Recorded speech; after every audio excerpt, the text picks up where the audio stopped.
የፈጅር ሶላት በእንቅልፍ ቢያልፈኝ ፀሐይ ከወጣ በኋላ ብነሳ ቀብልያ መስገድ እችላለሁን የሚል ጥያቄ ነው።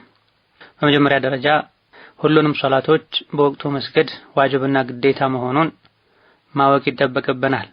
ሁሉንም ሶላት በወቅቱ ለመስገድ ከኛ የሚጠበቀውን ሰበብ ማድረስም ሌላኛው ግዴታችን። አላህ ተባረከ ወተዓላ ስገዱ እንዳለ ሁሉ የሶላትን ወቅት ጠብቁም ብሏል። ሐፊዙ ዐለ ሶላዋት ኢነ ሶላተ ካነት ዐለል ሙእሚኒና ኪታበን መውቁታ። ሶላት በጊዜ የተገደበ ግዴታ ነው።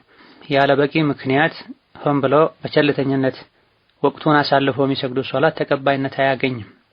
በጊዜ ከመተኛት ጋር ለሶላት ለመነሳት የሚያግዙ የሚያስፈልጉ ነገሮችን ከማድረግ ጋር በእንቅልፍ ምክንያት ሶላት ያለፈው ሰው እንደተነሳ ነው ሶላት መስገድ ያለበት። ብዙ ሰዎች በቀጣይ ቀን ላይ ካለው ከተመሳሳዩ ሶላት ጋር አብረን እንሰግዳለን የሚሉበት ሁኔታ አለ። ለምሳሌ ፈጅር ያለፈው ሰው ነገ ከፈጅር ሶላት ጋር፣ ዙህር ያለፈው ሰውም ከነገ ዙህር ጋር መስገድ አለበት ብለው የሚያስቡ ሰዎች አሉ። ይሄ ስህተት ነው። የረሱትን ሶላት እንዳስታወሱ በየትኛውም ሰዓት ነው የሚሰገደው፣ በየትኛውም ሰዓት ላይ ነው የሚሰገደው።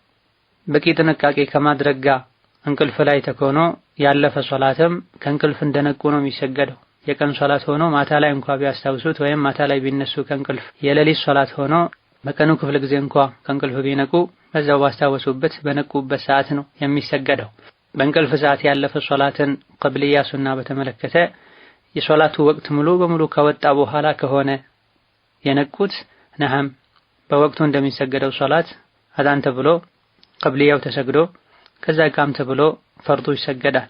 የነቁት ጊዜው በጣም ጠቦ የሶላቱ ወቅት ሊወጣ በተቃረበበት ወቅት ከሆነና ለሱናም ለፈርዱም የሚበቃ ወቅት ከሌለ ይሄኔ ፈርዱን ያስቀድሙና ከዛ በኋላ ሱናው ይሰገዳል። በቋሚነቱ ላይ ቀብልያ ባዕድያ ለሚሰግድ ሰው ከሆነ ማታ ላይ በቂለ ወቃል በማይረባ በማይጠቅም ነገር እያመሹና እያረፈዱ የፈጅር ሶላትን በእንቅልፍ ማሳለፍ ትልቅ የሆነ አደጋ ነው።